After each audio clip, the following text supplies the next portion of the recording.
itu sekarang sedang berkomitmen untuk mencapai net zero emission di tahun 2060 atau lebih cepat. Nah, salah satu program, salah satu yang sekarang masuk di dalam roadmap kami adalah bagaimana mencapai target dari penurunan emisi gas rumah kaca, khususnya dari PLTU ya. Kita kan sama-sama paham sekarang dengan teknologi yang kita pahami sekarang bahwa PLTU yang menggunakan batu bara sebagai bahan bakarnya itu adalah merupakan sebagai sumber dari emisi.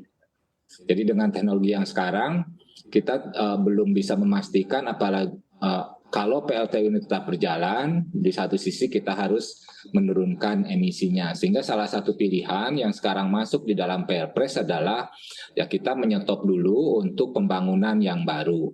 Tentunya pertimbangan ini juga memastikan bahwa perekonomian kita ini tidak boleh terganggu dengan upaya-upaya seperti ini.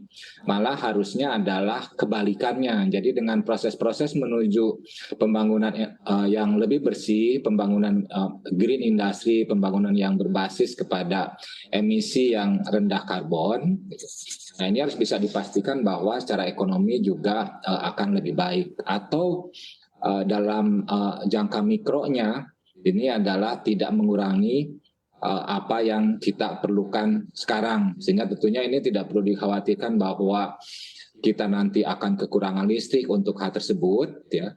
Jadi itu yang menjadi background. Jadi kita berdasarkan Perpres nomor 112 tahun 2022, jadi untuk pembangunannya itu dilakukan secara selektif. Tadi Mbak Iva sudah menyampaikan apa-apa saja yang boleh di situ.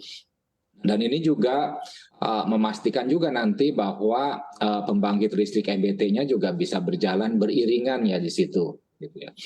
Upaya-upaya untuk penurunan gas rumah kaca ini memang merupakan program nasional yang kita pun tadi sudah saya sampaikan kita sudah berkomitmen. Kita sudah mentargetkan untuk penurunan emisi 29% di tahun 2030 atau bahkan bisa lebih tinggi apabila kita bisa bekerja sama mendapatkan support dari pihak internasional. Itu yang menjadi background Mbak Iva untuk mengapa Indonesia sekarang mengambil posisi untuk menghentikan pembangunan PLTU secara selektif ya. Oke, baik.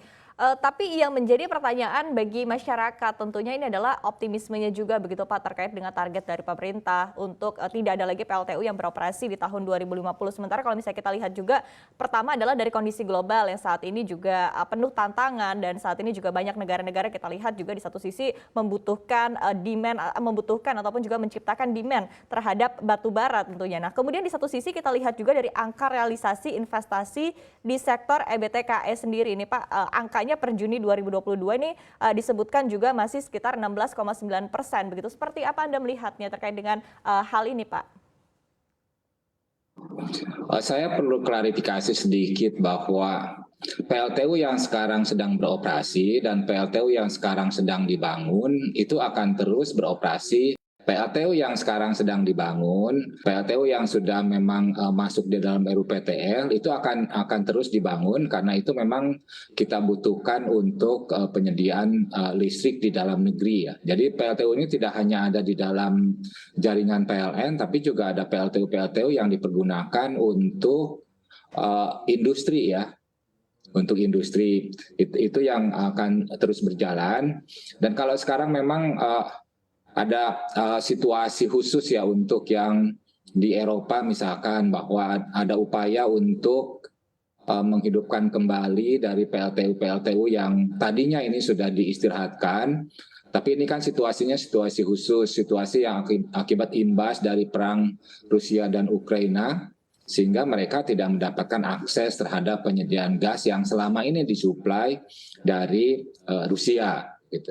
Kami banyak melakukan pertemuan dengan pihak-pihak dari Eropa, dengan beberapa negara maju. Memang upaya tersebut adalah upaya darurat. Ya.